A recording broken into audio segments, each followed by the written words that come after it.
Hello, friends. This is Scott Monty. Stand by for commentary.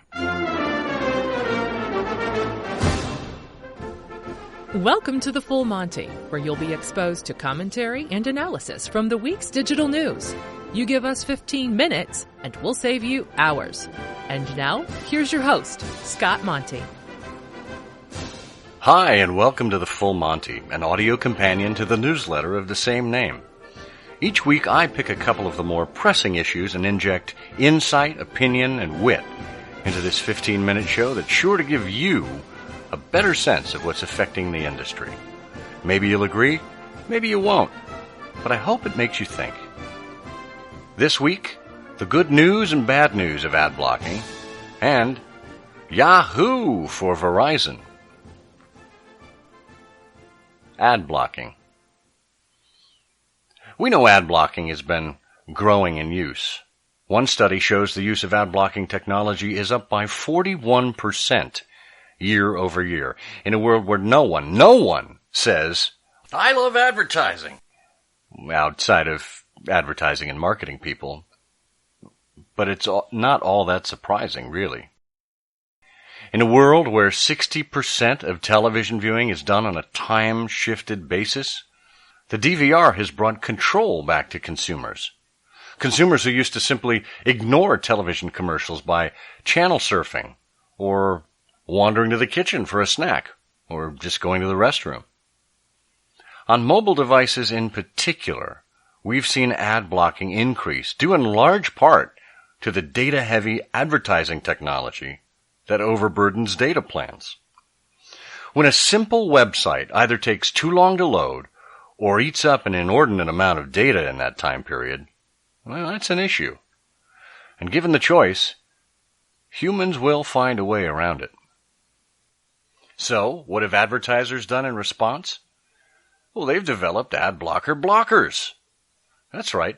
Rather than address the underlying issues that consumers seem to be annoyed with, the advertisers flip a digital middle finger to them and require users to turn off their ad blockers to see content. And it's not as if these advertisers or publishers can't be creative. Oh no, quite the contrary. Well, they've developed creative ways to get around the ad blockers, requiring visitors to answer a survey, warning users that they have 30 days to view the site with ad blockers turned on before they're denied access, even blocking out certain critical words in articles to render the articles meaningless with ad blockers turned on. Now, pardon my impatience, but if you can put that much effort into blocking ad blockers, why on earth can't you put more effort into less intrusive, data-sipping, creative, and enjoyable ads? Because here's the thing.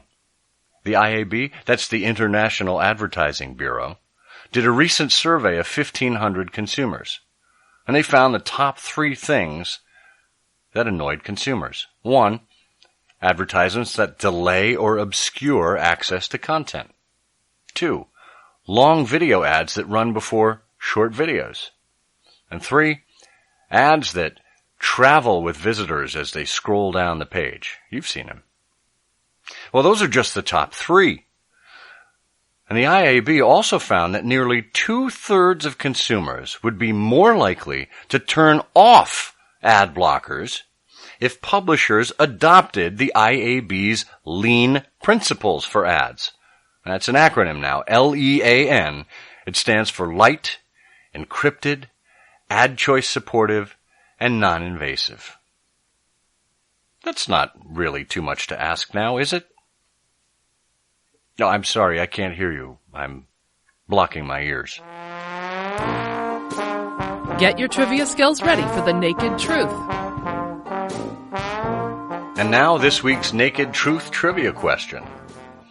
What new on-demand economy app was launched this week to great interest before the creators pulled back the curtain and said, it's merely art?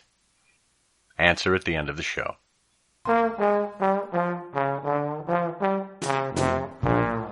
And now, page 2. Can you hear me now? It's the end of an era in Sunnyvale, California. That's the city where Yahoo is headquartered. But it all began in a dorm room at Stanford University in 1994, where it served as the portal to the entire Internet. You may not remember those golden days of yore, but Yahoo was quite the thing back then.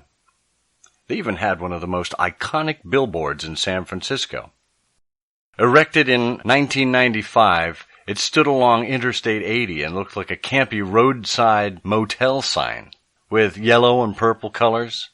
But it was kept burning bright throughout the ups and downs of the .com industry as well as those of Yahoo itself, until it was finally dismantled in 2011.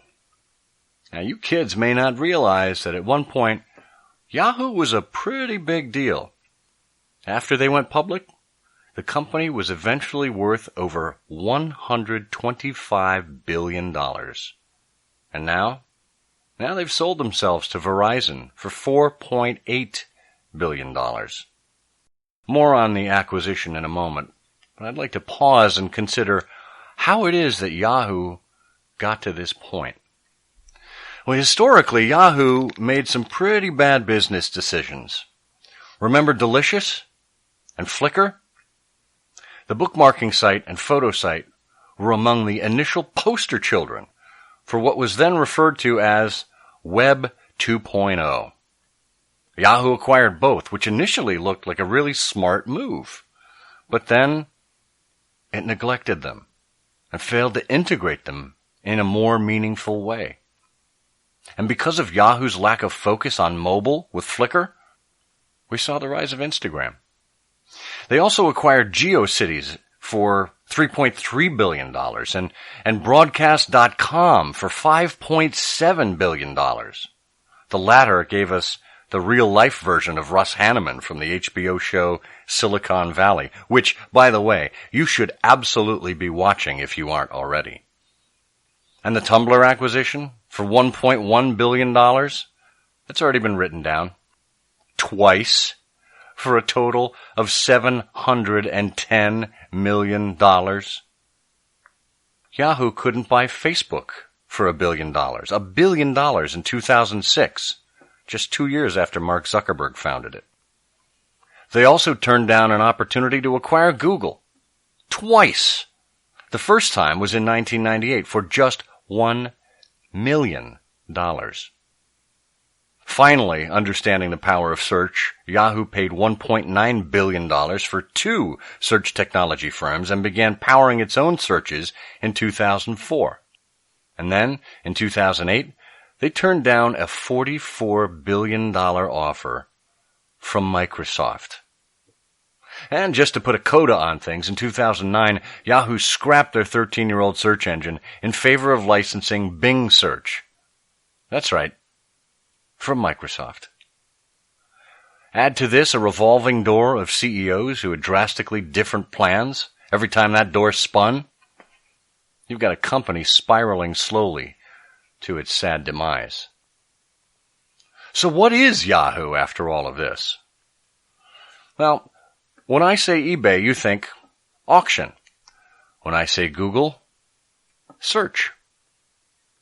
At a corporate retreat in 2006, when one of Yahoo's executives asked the other executives what Yahoo was, the answers varied. Mail, news, search, and a host of other things came out. See, the problem isn't that we can't define Yahoo. The problem is that Yahoo could never effectively define itself. And we all know that when you can't define yourself, others define you. Never a good thing when you're in a highly competitive market. So that brings us to this week and the official news that Yahoo has been sold to a utility company. The acquisition builds on a series of deals that Verizon hopes will increase its share of streaming video services. Of course, the U.S. net neutrality debate continues to unfold, so that should make it interesting. But Verizon purchased Intel's Internet TV service OnQ in 2014, and since then they've joined Hearst in an agreement to acquire Complex, and also taking a stake in DreamWorks' Awesomeness TV, 2 more 9-figure transactions announced back in April.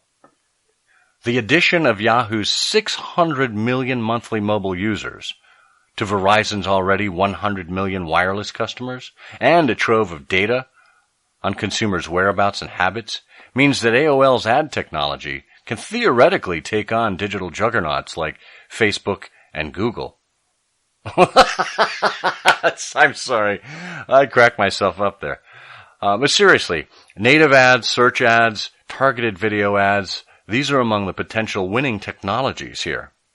And some of the valuable web properties that are still part of the deal. Yahoo Finance, Yahoo Sports, and Tumblr if you're still following the millennial hype. So what does Yahoo's over-scrutinized and embattled CEO, Marissa Mayer, think of all of this? Well, to read her letter to employees, it sounds like Yahoo's really on the cusp of making something of itself, ignoring the likelihood of Verizon layoffs for many. She writes, "For me personally, I'm planning to stay. I love Yahoo, and I believe in all of you. It's important to me to see Yahoo into its next chapter. As we work to close this agreement in Q1 2017, it's more important than ever that we come together as one global team to continue executing on our strategic plan through the remainder of the year. We've delivered the first half of the year with pride, achieving our goals. Now, it's up to us to make Yahoo's final quarters as an independent company count." Translation: yes, we've been sold for a fraction of what we used to be worth, but we need to keep the ship afloat, so please don't leave. Please, if we don't make it, I don't get my bonus. A bonus, by the way, that's worth $57 million in severance pay. And that's in addition to the $162 million that Myers banked over the last 4 years as its CEO. We should all get so much for driving a company into the ground and then leaving it. Well, in our trivia question, we asked you about the on-demand app that had everyone fooled this week. It was Pooper, the Uber for dog poop. Having a dog is the best thing ever, but picking up their poop isn't. That's why there's Pooper, the world's first app that finds people nearby to pick up after your dog for you. That's right. Take a picture of your dog's mess, upload it to the app, and someone stops by in a Prius to pick it up. The project was the brainchild of Ben Becker and Elliot Glass. And according to Becker, Pooper is in fact a piece of art that's satirizing our app-obsessed world, specifically the increasing reliance on the gig-based economy to do stuff for us that we could easily do for ourselves.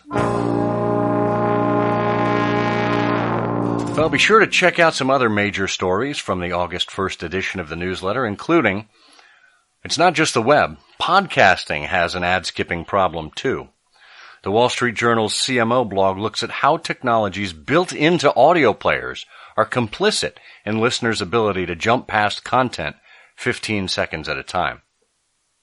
And Twitter is rebranding itself in an effort to tell its story more clearly. The new theme is See What's Happening, and it's aimed at non-users of Twitter who've high awareness but low understanding. And we've always argued that it's one of the most complex and nuanced services out there. And lest it end up like Yahoo, Twitter needs to better define itself.